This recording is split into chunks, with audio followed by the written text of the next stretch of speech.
Deus, com a paz do Senhor. Amém, meus irmãos? Eu estou congregando com os irmãos já faz uns 2 meses e tem sido uma alegria para mim e para a minha família ser acolhida por esta casa, cada culto. Eu fico mais contente porque eu encontrei uma igreja bem parecida comigo, que é a igreja pentecostal, uma igreja que gosta do fogo, da palavra de Deus. Estou muito contente. Deus seja louvado pela vida do meu pastor João Paulo, o pastor também dessa igreja, os obreiros que ladeiam a tribuna. Deus abençoe cada um dos irmãos. Amados, vamos para um texto bíblico que está no livro de 2 Crônicas, capítulo de número 32, versículo 13. 2 Crônicas, capítulo de número 32, versículo de número 13. Deus seja louvado pela vida da minha família, que sempre está comigo. E hoje minha irmã, que veio ouvir a palavra de Deus, por certo, Deus tem uma palavra para cada um. Deus tem uma palavra para os nossos corações. 2 Crônicas, capítulo de número 32, versículo de número 13. Quando se encontrarem, digam amém. Todos acharam? O texto é meio longo. Amém? Diz assim a palavra de Deus: não sabeis vós que eu e meus pais fizemos a todos os povos da terra? Porventura puderam de qualquer maneira os deuses das nações daquelas terras livrar o seu país da minha mão? Qual é de todos os deuses daquelas nações que meus pais destruíram o que pôde livrar o seu povo da minha mão, para que vosso Deus vos possa livrar da minha mão? Agora, pois, não vos engane Ezequias, nem vos incite assim, nem lhe deis crédito, porque nenhum Deus de nação alguma, nem de reino algum, pôde livrar o seu povo da minha mão, nem da mão de meus pais, quanto menos vós poderá livrar o vosso Deus da minha mão. Também seus servos falaram ainda mais contra o Senhor Deus e contra Ezequias, o seu servo. Escreveu também cartas para blasfemar do Senhor Deus de Israel e para falar contra ele, dizendo: assim como os deuses das nações das terras não livraram o seu povo da minha mão, assim também o Deus de Ezequias não livrará o seu povo da minha mão. E clamaram em alta voz em judaico contra o povo de Jerusalém, que estava em cima do muro, para os atemorizar e os perturbar, para que tomassem a cidade. E falaram do Deus de Jerusalém, como dos deuses dos povos da terra, obra das mãos dos homens. Porém, o rei Ezequias e o profeta Isaías, filho de Amós, oraram contra isso e clamaram ao céu. Então o Senhor enviou um anjo que destruiu a todos os homens valentes, e os líderes e os capitães do arraial do rei da Síria. E envergonhado voltou à sua terra, e entrando na casa do seu Deus, alguns dos seus próprios filhos o mataram ali à espada. Vamos ter um assento, bendizendo ao nome do Senhor. Queridos, quando nós olhamos para este texto, nós percebemos no seu contexto que Jerusalém ela estava cercada por 185 mil soldados assírios, um grande contingente de soldados, e uma ameaça terrível, porque o rei da Síria, Senaqueribe, enviou seus principais mensageiros para dizer: não há mais esperança para Jerusalém, Jerusalém vai cair, não tem Deus que pode livrar Jerusalém desta queda. Nós vemos também surgir nessa história, muito obrigado, meu querido.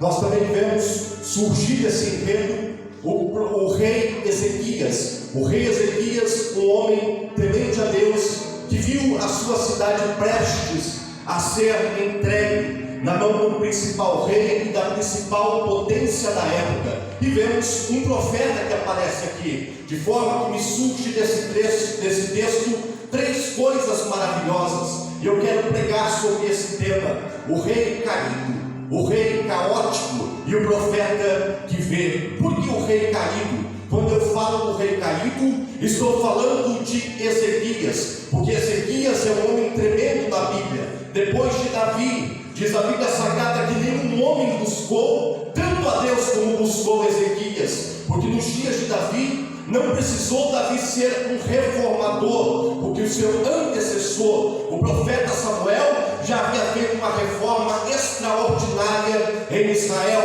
Quando Davi pegou Israel, Israel não estava prostrado na idolatria, mas quando o rei Ezequias assumiu o reino de Israel, Israel por todo lado, em todo monte que se tinha Israel, tinha um ídolo, e as pessoas adoravam aquele ídolo e falavam que aquilo era Deus. Aos 25 anos de idade, quando o rei Ezequias é levantado ao trono, ele começa a fazer uma reforma tremenda. É um reformador extraordinário, pastor João. Ele começa a fazer uma reforma tão extraordinária que ele destrona todos os ídolos, todos os deuses e todos os demônios do seu reino. Ele diz: não terá para Satanás vez no meu reino. Eu vou tirar e vou destronar todo o ídolo da casa do Senhor, e vou fazer mais. Essa é a segunda coisa que Ezequias vai fazer. Ele vai restabelecer o culto, porque o culto não acontecia mais, pois os levitas, os sacerdotes, não recebiam mais mantimento para viver na casa de Deus e se esparramaram pelo reino. Então eu vejo Ezequias se levantar e dizer: eu vou restabelecer o culto, porque, meus irmãos, é assim, o crente precisa fazer essas duas coisas. Crente tem que ser destronador de ídolos e do diabo. Aonde um crente chega, o diabo já vai saindo. Aonde um crente chega, o reino das trevas vai perdendo força. E não tem crente também que não congrega, não tem crente que não restabelece o culto ao Senhor, porque crente de verdade tem que cultuar, tem que estar na casa de Deus para adorar. Se está chuva ele vem, se está sol ele também vem, porque ele diz: o culto é necessário. Eu vou lá na casa de Deus dar glória. Levante a mão, levante a mão. Ezequias vai restabelecer o culto. Ele está muito grande, Deus vai dando autoridade, Deus vai dando capacidade. Ezequias vai crescendo na presença do Senhor. Agora ele não tem mais medo de demônios, ele não tem mais medo de ídolos, ele não tem mais medo de ninguém, de nada. Ele vai perder o segundo medo, ele vai perder o medo do homem, porque, meus irmãos, essa é uma vulnerabilidade que nós temos. Nós não temos imagem nem de A nem de B, nem de crença A nem de crença C. Não temos os ídolos da Umbanda, da Quimbanda, do catolicismo. A gente não tem tempo para isso, mas o diabo descobre uma vulnerabilidade em nós. A gente costuma ter medo de um homem poderoso, e é isso que o diabo vê em Ezequias. Porque eu já aprendi uma vez com um pregador: se o diabo pudesse sentar naquela cadeira e esperar 50 anos para ver o dia que você vai errar, ele vai ficar lá sentadinho e esperar a sua queda. Ele tem paciência, ele já tem a eternidade para viver no inferno. É você que não tem tempo. Então o diabo começa a estudar para ver a vulnerabilidade de Ezequias. Ele descobre. Então um dia Ezequias se revolta contra o principal reino, contra a principal potência da sua época. Ele se revolta contra a Síria. Então o diabo coloca um ódio tremendo no coração do rei da Síria, porque o rei da Síria, o Senaqueribe, era assim: ele pegava um mapa, ele dizia: eu vou decidir o destino da nação, não tem nação que possa comigo. Ele era como se fosse hoje o Trump, o presidente dos Estados Unidos, ou também o presidente da Rússia. Ele era muito grandão e ele pensava assim: faço o que quero, como quero. Ele leva as nações no mapa e dizia: hoje vou conquistar essa, vou mandar essa daqui para lá e essa de lá para cá. E um dia ele descobriu que Ezequias se revoltou. Ele disse: quem é Ezequias? Vem aqui meus instrutores, vem aqui meus comandantes de guerra, vem aqui minha equipe principal e os meus estrategistas. Quero saber quem é Ezequias. Por que ele não quer mais pagar impostos? Por que ele quer me enfrentar? Então os estrategistas da guerra vão dizer: a primeira coisa que Ezequias fez, meu rei, ele fez aliança com o rei do Egito. E este é o Ezequias, o rei caído, porque a primeira queda de Ezequias foi fazer aliança com o rei do Egito. Nessa ele caiu. Aí Senaqueribe olhou e pensou: quem é o Egito? O Egito não tem força para lutar comigo, então eu vou acabar com a vida e com a história seus estrategistas também disseram: vai lá então, rei, e acabe com ele, porque vai ser fácil, ele não vai ter chance. Quando Ezequias fez um pacto com o Egito, ele caiu e se enfraqueceu na presença do Senhor. Meus irmãos, é assim na vida do crente. Deus não nos chamou para fazer pacto com o Egito quando as coisas ficarem difíceis. Deus não nos chamou para olhar para o Egito quando as coisas não vão bem. Não tem parceria com o Egito. O Egito é um passado na vida do crente. Essa é a primeira queda na vida de Ezequias. Mas teve mais uma queda, meus irmãos, quando o rei Senaqueribe veio e fechou todo Israel, cercou todo Israel com o seu exército. Foi tomando cidade após cidade, fortaleza após fortaleza, de maneira que ele veio e fica nas portas de Jerusalém. Nesse momento Ezequias vai ter a sua segunda queda. E que queda foi essa? Foi fazer uma aliança com Senaqueribe. Ele fez uma aliança e disse: o que é que você quer, Senaqueribe? E Senaqueribe diz assim: eu quero o ouro e a prata do templo da casa do seu Deus. Ezequias deu para ele, mas o diabo entrou no coração de Senaqueribe e não tinha jeito. Essa foi a segunda queda de Ezequias, porque Senaqueribe mentiu. Ele queria mais que o ouro e a casa do Senhor. Ele queria ser o Deus daquela nação. E foi aí que caiu pela segunda vez Ezequias, quando fez um pacto com Senaqueribe. Mas não teve jeito. Senaqueribe veio para a cidade, afrontou a cidade e disse: não quero mais a prata e o ouro, agora eu quero ser um povo, agora eu quero ser o Deus dessa terra. Se entrega a Ezequias. Foi nesse momento de desespero, com o coração atribulado, a vitória de Senaqueribe parecia iminente. Pela lógica, não tem como um país como o Paraguai lutar com os Estados Unidos. É o que estava acontecendo na época. Não dava para Ezequias. Todas as outras fortalezas e cidades de Judá foram tomadas. Samaria, Israel, a parte norte, já haviam sido deportados. O que Ezequias vai fazer? Não tem como ele enfrentar esse rei. O rei é muito poderoso. O rei pega o mapa, olha as nações e decide sobre os destinos dela. Mas aí Ezequias fez uma coisa que crente sabe fazer, e é quando Deus nos tira da prova. Quando Ezequias viu que não tinha para onde ir, porque o Egito não era socorro. Quando Ezequias viu que Senaqueribe também não era socorro, ele foi para a casa de Deus e para o templo, vestiu um saco, dobrou o joelho e disse: Senhor, eu não tenho mais socorro na terra, me socorre. E ele caiu de joelho na presença do Senhor, e Deus falou ao meu coração: quem cai de joelho na minha casa, na minha presença, quem cai de joelhos na presença do Senhor não cai, se levanta na presença e tem uma grande vitória.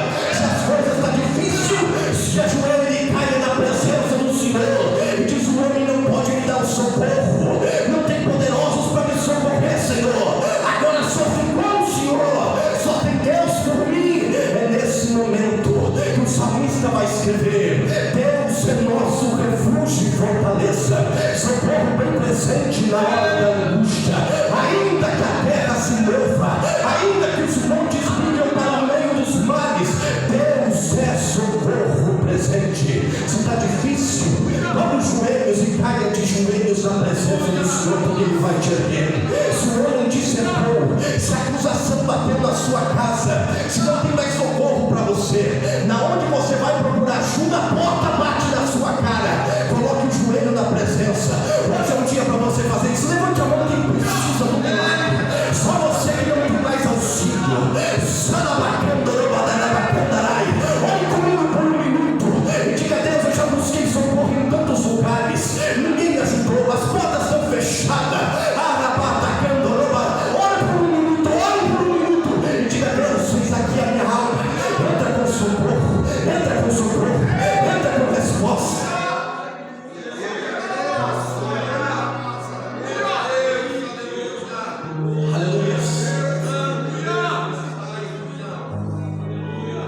Ezequias caiu por 3 vezes, mas quando ele caiu na terceira, de joelhos na presença do Senhor, ele não caiu, ele se levantou. Quando você cair de joelhos na presença do Senhor, não pense que é a queda. é Deus te levantando e trazendo socorro. Mas nesse texto também vemos o rei caótico, o rei Senaqueribe, o rei que não conhecia limites, não tinha ninguém, nenhum outro rei para enfrentá-lo na terra. O que ele quisesse fazer, ele faria. Era um rei que, através da violência, ele ganhou forças, porque os seus antepassados já eram muito fortes, era herdeiro do maior império que a terra já teve até então. Então ele se levanta e diz: eu quero mais, eu quero conquistar o que os meus olhos puderem alcançar. Aonde eu olhar no mapa e dizer: aqui dá para mim, eu vou. E ele não tinha respeito e medo de nenhum Deus na terra. Aonde ele passava, na nação que ele enfrentava, ele dizia: não tem um Deus o suficiente para me enfrentar.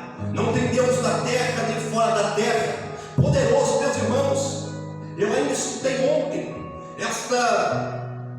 esta coisa maravilhosa. Não pense que o Deus de Israel, no contexto que estou pregando, era um Deus famoso como é hoje. Deus só ficou famoso depois que Jesus morreu na cruz para salvar a humanidade. O apóstolo São Paulo saiu pregando para o mundo afora e foi convertendo pessoas. Mas Deus no judaísmo não é esse Deus conhecido. As pessoas pensam que Deus é o Deus de Israel, daquela terra pequenininha, e que Deus só opera ali. Senaqueribe não conhecia o Deus de Israel, por isso que ele o afrontou desta maneira. Senaqueribe nunca tinha ouvido falar do rei de Israel, e todos os deuses que ele encontrou no caminho, ele disse: eu posso, eu dou conta, e não tem um Deus, como lemos aqui nesse texto, que possa livrar alguém das minhas mãos. É isso que ele bradava. Ele mandava os seus servos, os seus principais soldados, comandantes, oficiais, irem e gritarem de frente para a terra onde eles iam conquistar: é melhor vocês se prostrarem, é melhor vocês se entregarem, porque senão vou fazer vocês comerem as suas próprias fezes e beberem a sua própria urina depois que eu conquistar essa cidade. E sempre ele gostava de frisar: não existe um Deus que possa livrar um povo da minha mão. Ele se sentia muito importante, ele se sentia muito grande. Ele pegava o mapa, ele dizia: quero esta terra, e ele ia conquistá-la. Ele se sentia o absoluto. Na filosofia tem um termo muito interessante que é o absoluto de reino. Ele se sentia o homem todo, completo, o maior, o mais especial. Ele se sentia praticamente um Deus. Ele dizia: quero ver um Deus para me enfrentar. E as suas conquistas eram baseadas nisso. Eu quero um dia encontrar um Deus mais forte do que eu. Ele se achava absoluto. Então quando ele vem para Jerusalém, quando ele chega naquela cidade, ele começa a zombar do Deus de Israel. Ele começa a dizer: coitado de você, Ezequias. Eu vou colocar para você 2.000 cavalos. Me traga 2.000 homens preparados para montar nesse cavalo. Eu quero ver se você vai dar conta. Quem é você, Ezequias? Quem você pensa que é? Se entregue, ou eu vou fazer vocês comerem a sua própria fezes e beberem a sua própria urina. Tem mais. Eu vou dar uma terra para vocês quando eu tirar vocês daí. Aí Deus se incomodou, meus irmãos. Ele falou: vou dar uma terra que manda leite e mel, como essa terra prometida. Aí Deus falou: não, eu já tenho a terra. Aí Deus vai levantar outra pessoa nessa história, que é o profeta que veio, que é Isaías. Isaías é um profeta que está em outro campo visual, ele está em outra lógica quântica, porque Isaías não vive da lógica humana, como o profeta não vive da lógica humana. O profeta ele vive da visão, e a visão é outro campo. A visão ela não depende da intuição, ela não depende da lógica, ela não depende do raciocínio, ela não depende de juízos analíticos a priori ou a posteriori, não. A visão é algo que Deus, como se tirasse a alma de Isaías de dentro do corpo, e por um minuto a alma dele flutuasse, ele enxergasse um plano que visão humana não enxergava. Porque enquanto a visão humana, os olhos humanos, era que Jerusalém estava cercada por 185.000 soldados preparados para tirar o sangue, para rasgar a barriga das mulheres grávidas, para causar uma tragédia. Todo mundo via o fim iminente. Mas quando o profeta Isaías coloca o joelho e Deus lhe dá uma visão, Senaqueribe não é grande como pensa que é. Senaqueribe não é esse absoluto como ele pensa que é, porque para Deus Senaqueribe é apenas um jogo. Senaqueribe é apenas uma peça do seu jogo da geopolítica. Ele pensa que manda, ele pensa que faz, ele pensa que acontece no seu orgulho. Mas Deus não vê assim. Sabe como Deus vê? Deus fala para Isaías, ele está pensando que é um grande tubarão que vai no mar e pega quem ele quer, come o peixe que quer, mas para mim, ele não é isso. Para mim ele só é um peixinho desse tamanho. E fala para ele que ele não vai entrar nessa terra, ele não vai tocar nesse povo. Jerusalém está acima dele, e como uma virgem ela olha. E quando Isaías olha para a cidade santa, para a cidade eleita, ele vê uma virgem olhando com desprezo para Senaqueribe e dizendo: aqui você não vai entrar, os pés dessa cidade você não vai colocar, porque para Deus você não é um tubarão e o mar não é seu. Para Deus você é apenas um peixe pequenininho. Ele vai colocar um anzol no seu nariz e vai te levar para outro lugar. E para Deus também você não parece apenas um cavalo. Deus vai colocar um freio na sua boca e vai te levar para onde Ele quer. Levante a mão que eu vou aplicar essa palavra. Os poderosos desse reino não são nada. O seu Deus é tão grande, é tão infinito, é tão tremendo. Você tem medo do homem, você olha para o homem, para a força, para o exército, para os carros, para os seus cavaleiros, e você teme. Mas Deus manda te dizer que de joelhos na presença dele, nenhum homem é forte o suficiente para lutar contra você. Se prepare, porque Deus é na sua vida. Foi Deus que te escolheu, e para ele você é a igreja santa e poderosa. Por mais que o homem pensa que pelas circunstâncias você está acabado, derrotado, que é o seu final, para Deus não. Ele move os reinos, ele move as situações. Eu vim aqui nessa noite pregar de um Deus tremendo. Talvez você esteja olhando para a circunstância e parou de olhar para o tamanho do seu Deus, o seu Deus da geopolítica, o Trump, meu Deus do céu, o Putin lá da Rússia, não é mais do que uma peça no seu jogo de xadrez. Deus diz assim: faço o que quero, como quero. Essa guerra acaba quando eu quiser, do jeito que eu quiser. Não pense que você manda, não pense que as bombas atômicas desse mundo pode dar o destino da igreja. Não, a igreja não tem medo de bomba atômica, a igreja não tem medo de Trump, de Putin, a igreja não tem medo de ninguém, porque nós estamos num lugar seguro. A igreja é protegida pelo Senhor. Deus conhece a sua vida e o seu andar. Você é precioso na presença do Senhor. Ele tem te levado e vai te exaltar dessa terra. Por mais que o teu cenário hoje é um cenário sem situação, sem esperança e desesperador, Deus me trouxe aqui para te dizer que o profeta ele não pode ver como o povo não vê. Eu vi um profeta, um pregador. Profeta não, falso profeta. O profeta não faz essas coisas. Ele profetizou na eleição passada para o Lula e disse: Deus é na minha vida, a Lula vai ganhar. Mas as pesquisas todas davam Lula. Como que você pode pegar as pesquisas e prever pelas pesquisas? Não, o profeta sempre vai na contramão. Se você está com a vida destruída, o profeta já te vê com o terno pregando a palavra vitorioso. Se o profeta é profeta de verdade, ele não profetiza com o teu cenário atual, ele profetiza logo para o teu futuro. Ele vai dizer: o teu futuro eu já te vi, e em Deus você é maior do que você está pensando. Todo mundo te vê pequeno, todo mundo te vê caído, todo mundo te vê um nada. Meus irmãos, eu lembro quando eu pregava a palavra do Senhor. Quando eu comecei a pregar, eu não sabia pregar. Ninguém sabe pregar quando começa a pregar. Eu disse: Senhor, você é um pregador. Como são esses pregadores potentes na sua mão na Assembleia de Deus? Eu vou pregar em congresso, eu vou pregar sua palavra. Eu falava com meus amigos, aí não era, meus irmãos, assim, não tinha conhecimento, não tinha sabedoria, não tinha estudo, não conhecia. E as pessoas olhavam para mim e diziam: nunca vai ser, não tem como ser. Aí eu orava e disse: Senhor, eu não suporto isso.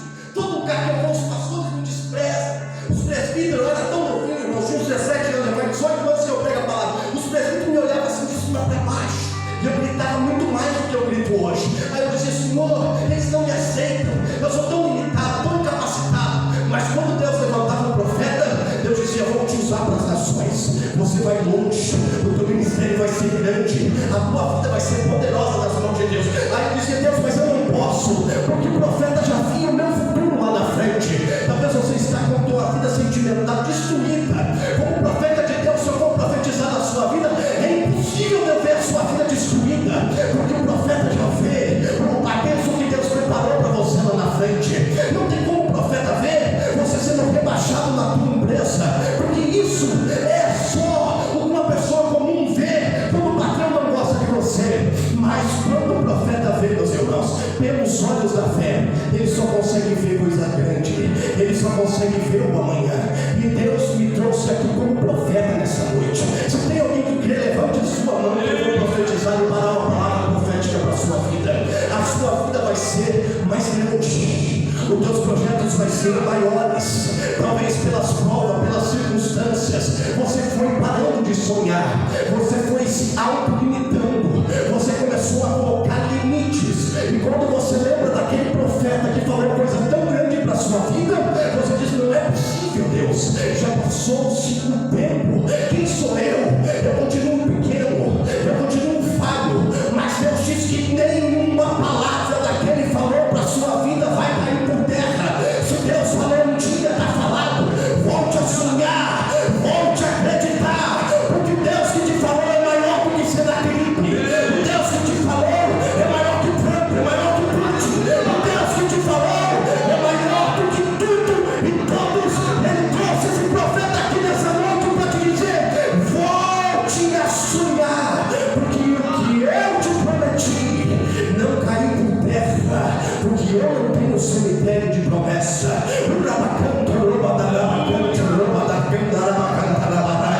Deus não tem cemitério de promessa. Uma vez Deus falando, ele não é homem para se arrepender, nem filho de homem para mentir. Se ele falou algo ao seu respeito, pegue essa palavra e diga, Senhor, tu já falou para mim, é questão de tempo, mas eu sei que vai se cumprir na minha vida, vai se cumprir na minha história. Se levante por gentileza, eu quero orar por você nessa noite.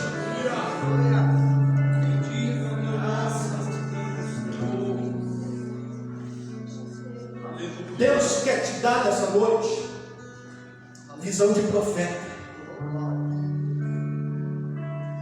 Talvez você vê como Ezequias, fazendo acordos, elaborando estratégias, e foi queda após queda. Esta é uma noite que você vai cair, mas você vai cair de joelhos no Senhor. Vai, Senhor, dizer, Senhor, a partir de hoje eu deixo as minhas estratégias de lado, eu deixo meus acordos de lado e volto a acreditar na íntegra aquilo que o Senhor disse ao meu respeito. Vem aqui na frente quem Deus fez uma palavra para você, uma promessa para você antiga. Vem aqui na frente quem precisa dessa oração de renovo. Deus já te prometeu um dia algo ao seu respeito, mas o tempo foi passando e você não conseguiu mais ver a grandeza do seu Deus, mas Deus ainda é o mesmo. Sai do seu lugar agora e vem aqui na frente que eu vou orar por você que recebeu essa palavra.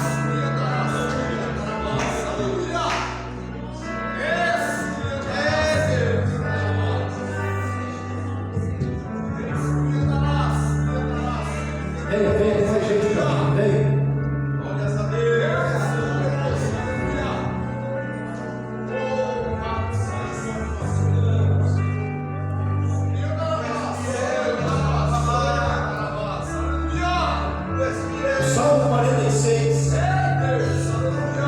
Foi escrito no tempo desta guerra. O Salmo 46 foi escrito com inspiração enquanto a cidade de Jerusalém foi cercada por 185 mil soldados. Mas se vieram 185 mil soldados, o que aconteceu com esses soldados? A Bíblia diz que Deus enviou apenas um anjo para humilhar Senaqueribe. Apenas um anjo. E Deus falou para o anjo, você vai lá. E era mais ou menos, eu acredito, que uma meia-noite Deus disse para você vai ter até 6 horas da manhã para trabalhar, porque eu não quero que ninguém exército amanheça com vida. E o anjo entrou no acampamento e matou 185 mil. Olha o que Deus faz. Olha a grandeza do meu Deus e do seu Deus. Deus matou 185 mil soldados, dos mais preparados daquela época, para dizer para Senaqueribe: Senaqueribe, você não é ninguém, você não é nada. Quem manda sou eu, quem faz sou eu. E eu disse que você não vai colocar o pé nessa terra. Se eu falei que a palavra, vou colocar um sol na sua boca e vou te levar para lá. Vou colocar um freio na sua boca e vou calar as suas blasfêmias.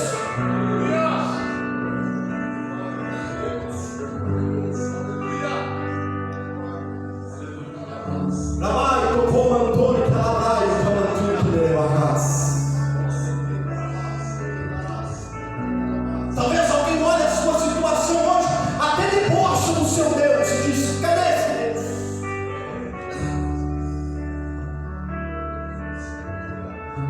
Mas esse Deus continua o mesmo. Esse Deus é imutável. Ele vai se fazer conhecido através da sua vida. Quando Deus te levantar, Deus vai te dar um renovo tão grande hoje. E quando Ele te levantar, todos vão testemunhar que Deus é tremendo na sua vida. Talvez você é um Ezequias que tem uma teologia bonita, uma crença maravilhosa. Ah, esse Deus é tremendo, então eu vou fazer um culto para esse Deus. Ah, esse Deus é tremendo, eu não vou ter ídolo na minha vida. Ah, esse Deus é grande, eu não vou dar espaço para Satanás ficar do meu lado, na minha casa. Mas chegou a hora de Ezequias não apenas falar desse Deus, mostrar que gostava desse Deus. Chegou a hora de Deus mostrar que era na vida de Ezequias. Pasmem os senhores, pasmem as senhoras, mas chegou o tempo de Deus mostrar que Ele é Deus, não o conceito Deus, mas o Deus que opera o milagre da sua vida. Se prepara. Talvez até hoje você falou muito desse Deus. Hoje é o dia de você começar a contar o teu testemunho e dizer: eu sei que Ele é porque Ele fez por mim. Eu sei que Ele é porque eu sou um milagre. Eu sei que Ele é porque Ele tirou um câncer de mim. Eu sei que Ele é porque eu não podia engravidar e eu engravidei, e Ele me deu a vitória apesar do atestado médico que eu era estéril. Eu sei que Ele é Deus porque o meu lar estava destruído, Ele deu a vitória.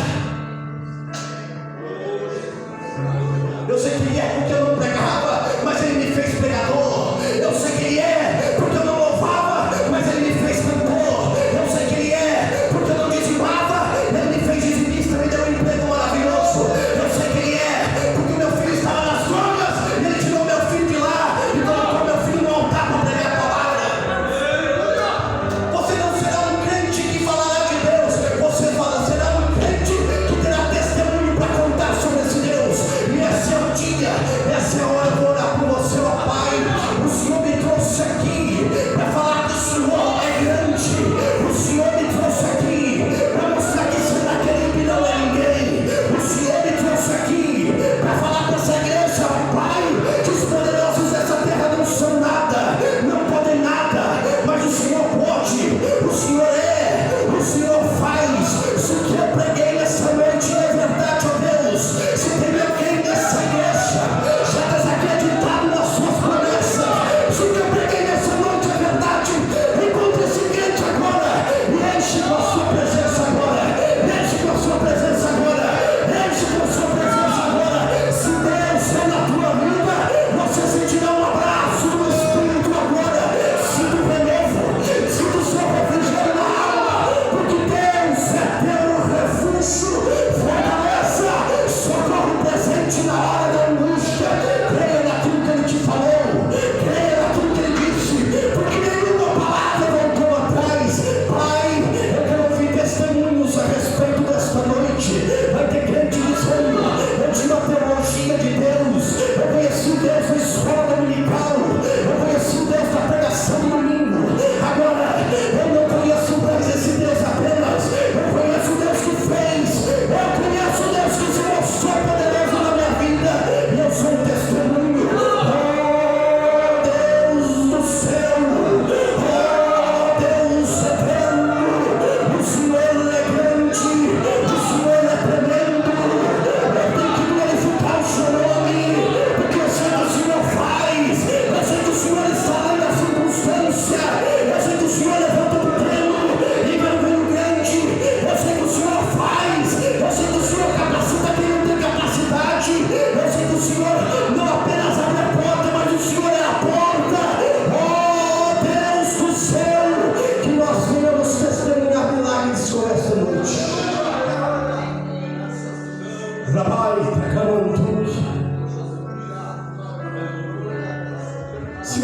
estar caindo aqui hoje na presença do Senhor. Pode dobrar os seus joelhos agora, como fez Ezequiel. Faz esse ato profético. Se você puder se ajoelhar, você que veio aqui na frente buscar o milagre, se ajoelhe. Porque a hora que você se ajoelhar aqui na presença do Senhor, essa não será uma queda, essa será a sua exaltação e a sua vitória. Eu estou autorizando com um mandado profético de Deus. Irmãos que vieram aqui na frente, se ajoelhe, se ajoelhe, se ajoelhe comigo. Alabrai, tu comandou aqui, alabrai. Se você puder fazer aí também do seu banco, se ajoelhe. Fale para ele, Deus, até aqui as minhas estratégias. Nenhuma deu certo, os senhores se esgotaram. Eu confiei nos poderosos, eu confiei na Baia, como Antônio, o médico, Senhor. Eu confiei no patrão, eu confiei no pastor, eu confiei em A, em B. Mas a gente tem aqui sem mais estratégias. Rasga a sua alma. Diga a gente aqui, Senhor. Mais uma vez, de joelhos, de joelhos. Levanta-me para dar testemunho. Faça essa oração. Levanta-me para dar testemunho. Porque eu não quero mais falar do Senhor como um conceito. Não quero falar mais do Senhor como Deus que está na Bíblia. Eu quero falar do Senhor como Deus que fez na minha vida. Ó Pai, eu sei que tem pessoas chorando agora. Eu sei que tem pessoas rasgando o cheiro da alma agora.